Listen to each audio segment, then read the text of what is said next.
नमस्कार दोस्तों, मैं अंजलि सक्सेना और आप देख रहे हैं अंजू की रेमेडीज। आज हम बात करेंगे तुलसी जी की और चंदन की।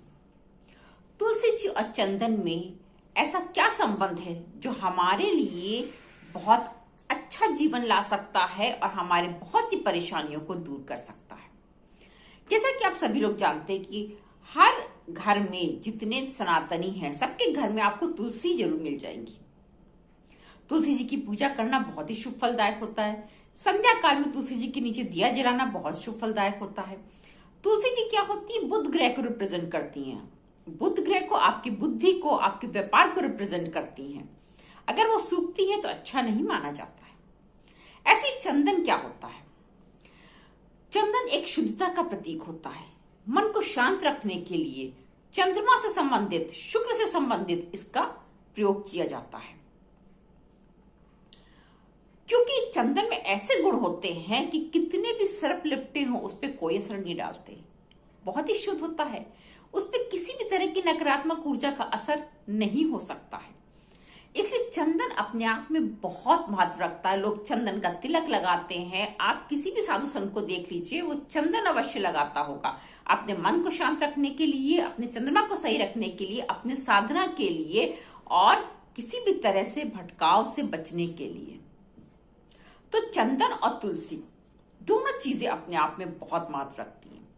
अब आज हम बात करेंगे कि यदि आप अपने घर के मंदिर में तुलसी का पत्र और उसके ऊपर चंदन लगा के रखते हैं तो क्या क्या हो सकता है और कैसे रखना है, कैसे चढ़ाना है, हर चीज के बारे में आज मैं आपको इस वीडियो में बताऊंगी। अंत तक बने रहिएगा और अवश्य जानिएगा। ये एक ऐसा टॉपिक है जो आपके जीवन को बदल सकता है। बहुत कोई कठिन चीज नहीं है, बहुत आसान सी चीज है, बस विश्वास के साथ करने की बात है। जैसा कि सभी लोग जानते हैं कि विष्णु भगवान के किसी भी रूप में हो विष्णु भगवान, अगर आप उनके भोग में तुलसी जी नहीं चढ़ाते हैं तो वो भोग स्वीकार नहीं करते हैं। तुलसी जी का होना अति आवश्यक है उनके भोग में। तो यदि आप अपने घर के मंदिर में विष्णु भगवान या उनके किसी भी स्वरूप के सामने तुलसी पत्र चढ़ाते हैं और उस तुलसी पत्र के ऊपर आप चंदन का लेप कर देते हैं, अगर गंगा जल के साथ चंदन का लेप कर देंगे तो अति उत्तम है। आपने चंदन का लेप किया और उसको आपने विष्णु भगवान की किसी भी रूप के चरणों में रख दिया या तो फिर उनके सिर पे रख दिया। चरणों पे रख दिया बहुत ही अच्छी बात है, लेकिन सिर पे भी आप रख सकते हैं। सिर पे रखना भी शीतलता प्रदान करता है, बुद्धि देता है। तो ये समझ लीजिए कि भगवान आपसे निश्चित ही प्रसन्न होंगे और आपकी मनोकामना पूर्ण करेंगे। अगर आप अपने घर के मंदिर में कहीं चढ़ाए नहीं, जो भी आपका मंदिर में स्थान हो जहां भोग रखते हो, वहां पर आप एक तुलसी पत्र पे चंदन लगा के रख दीजिए। बस इससे आपके घर में किसी भी तरह का वास्तु दोष होगा वो समाप्त हो जाएगा और आपको सकारात्मक प्रभाव मिलने लगेंगे। यदि आप एंजाइटी या किसी भी तरह के डिप्रेशन से परेशान हैं, मन शांत नहीं रहता है, मन बहुत व्याकुल रहता है, घर में आप हंस नहीं सकते हैं, बोल नहीं सकते हैं, आपका मन इतना अशांत रहता है, तो आपको तो ये कार्य अवश्य करना चाहिए। आपको अपने घर के मंदिर में नित्य सुबह पूजा करते समय एक तुलसी पत्र पे चंदन लगा करके उसे रखना चाहिए। अगले दिन वो उठा करके आप जहां पर तुलसी जी का पेड़ है उसी मिट्टी में रख दीजिए और अगर आप चाहें तो उस चंदन का आप तिलक कर लीजिए, थोड़ा सा तिलक कर लीजिए, बाकी उठा के पत्ती वहां रख दीजिए। आपको बहुत लाभ होगा। किसी भी तरह का डिप्रेशन होगा, किसी भी तरह की एंजाइटी होगी, आपकी निश्चित ही चली जाएगी। ये बहुत प्रभाव देता है। यदि आपकी कुंडली में चंद्र ग्रह कमजोर है तो अब तो ये उपाय आपको बहुत लाभ देगा। राहु केतु जैसे जो छाया ग्रह होते हैं वो भी यदि आपको परेशान कर रहे हैं तो आप इस उपाय को करके देखिए, आपको बहुत लाभ मिलेगा। आप अपने घर के मंदिर में तुलसी जी के पत्र के ऊपर थोड़ा सा चंदन का लेप लगा करके रखिए।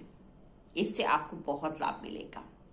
किसी भी तरह की आर्थिक परेशानी है तो आप इसको ओम नमो भगवते वासुदेवाय इस मंत्र का जाप करते हुए पहले अपने हाथ में तुलसी रखिए, उसके ऊपर लेप लगा करके और फिर सीधे हाथ में रखिएगा और उसके बाद आप इस मंत्र का जाप कीजिए थोड़ी देर, गिनती से नहीं, मन से, भाव से कुछ देर, बहुत तेज उसमें मत करिएगा, आहिस्ता आहिस्ता हर शब्द का, हर अक्षर का वाइब्रेशन महसूस करते हुए करिए।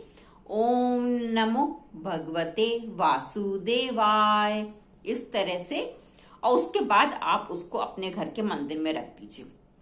नेक्स्ट डे उस चंदन का थोड़ा सा हल्का सा गीला करके तिलक लगा लीजिए और बाकी वो पत्ती जो है आप रख दीजिए तुलसी जी के गमले में। फिर दूसरी पत्ती लेकर के उसका सेम काम कीजिए, कुछ दिन तक लगातार करके देखिए, आपको आर्थिक जो भी परेशानी हो वो भी दूर हो जाएगी और आपके घर में किसी भी तरह का कलह क्लेश हो वो भी दूर हो जाएगा। एक तरह से आप हरी चंदन का प्रयोग भी कर सकते हैं तिलक लगाने के लिए। उसके लिए आपको सूखी तुलसी जी की डंडी चाहिए होगी, बहुत सी जगह सूख जाती है तो लोग फेंक देते हैं, आप उसको रखिए और रख करके उसी किसी पत्थर पे घिसिए गंगा जल मिला करके, और उसका आप चंदन का उस हरी चंदन का आप लेप करेंगे तो आपकी सारी परेशानियां दूर हो सकती हैं। परंतु करना नित्य है, एक दिन से कुछ नहीं होता है, आपको नित्य करना पड़ेगा, कुछ दिन लगातार करना पड़ेगा, पूरे विश्वास के साथ करना पड़ेगा और प्रभु का नाम लेके करना पड़ेगा। वैसे भी कलयुग केवल नाम आधारा, तो नाम तो लेना पड़ेगा आपको, नाम लेकर के और तब आप ये कार्य कीजिए। छोटे छोटे उपाय हैं परंतु बहुत प्रभाव रखते हैं, आपकी किस्मत बदल सकते हैं, आपके घर की परिस्थितियां बदल सकते हैं, आपकी आर्थिक स्थिति बदल सकते हैं। ये चंदन लगी तुलसी बहुत अच्छी होती है, करके देखिएगा। फिर मिलेंगे एक नए वीडियो में एक नए विषय के साथ, तब तक के लिए धन्यवाद, नमस्कार।